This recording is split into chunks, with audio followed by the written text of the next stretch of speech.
Now Jesus learned that the Pharisees had heard that he was gaining and baptizing more disciples than John, although in fact it was not Jesus who baptized but his disciples. So he left Judea and went back once more to Galilee. Now he had to go through Samaria. So he came to a town in Samaria called Sychar, near the plot of ground Jacob had given to his son Joseph. Jacob's well was there, and Jesus, tired as he was from the journey, sat down by the well. It was about noon. When a Samaritan woman came to draw water, Jesus said to her, "Will you give me a drink?" His disciples had gone into the town to buy food. The Samaritan woman said to him, "You are a Jew, and I am a Samaritan woman. How can you ask me for a drink?" For Jews do not associate with Samaritans. Jesus answered her, "If you knew the gift of God and who it is that asks you for a drink, you would have asked him, and he would have given you living water." "Sir," the woman said, "you have nothing to draw with, and the well is deep. Where can you get this living water? Are you greater than our father Jacob, who gave us the well and drank from it himself, as did also his sons and his livestock?" Jesus answered, "Everyone who drinks this water will be thirsty again, but whoever drinks the water I give them will never thirst. Indeed, the water I give them will become in them a spring of water welling up to eternal life." The woman said to him, "Sir, give me this water so that I won't get thirsty and have to keep coming here to draw water." He told her, "Go, call your husband and come back." "I have no husband," she replied.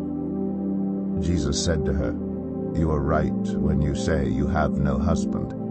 The fact is you have had 5 husbands, and the man you now have is not your husband. What you have just said is quite true." "Sir," the woman said, "I can see that you are a prophet. Our ancestors worshipped on this mountain, but you Jews claim that the place where we must worship is in Jerusalem." "Woman," Jesus replied, "believe me, the time is coming when you will worship the Father neither on this mountain nor in Jerusalem. You Samaritans worship what you do not know. We worship what we do know, for salvation is from the Jews. Yet a time is coming, and has now come, when the true worshippers will worship the Father in the Spirit and in truth, for they are the kind of worshippers the Father seeks. God is Spirit, and his worshippers must worship in the Spirit and in truth." The woman said, "I know that Messiah, called Christ, is coming. When he comes, he will explain everything to us." Then Jesus declared, "I, the one speaking to you, I am he." Just then his disciples returned and were surprised to find him talking with a woman. But no one asked, "What do you want?" or "Why are you talking with her?" Then, leaving her water jar, the woman went back to the town and said to the people, "Come, see a man who told me everything I ever did. Could this be the Messiah?" They came out of the town and made their way toward him. Meanwhile his disciples urged him, "Rabbi, eat something." But he said to them, "I have food to eat that you know nothing about." Then his disciples said to each other, "Could someone have brought him food?" "My food," said Jesus, "is to do the will of him who sent me and to finish his work. Don't you have a saying, 'It's still 4 months until harvest'? I tell you, open your eyes and look at the fields.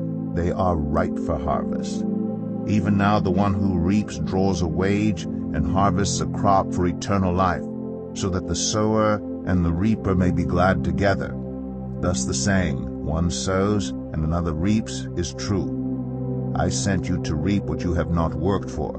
Others have done the hard work, and you have reaped the benefits of their labor.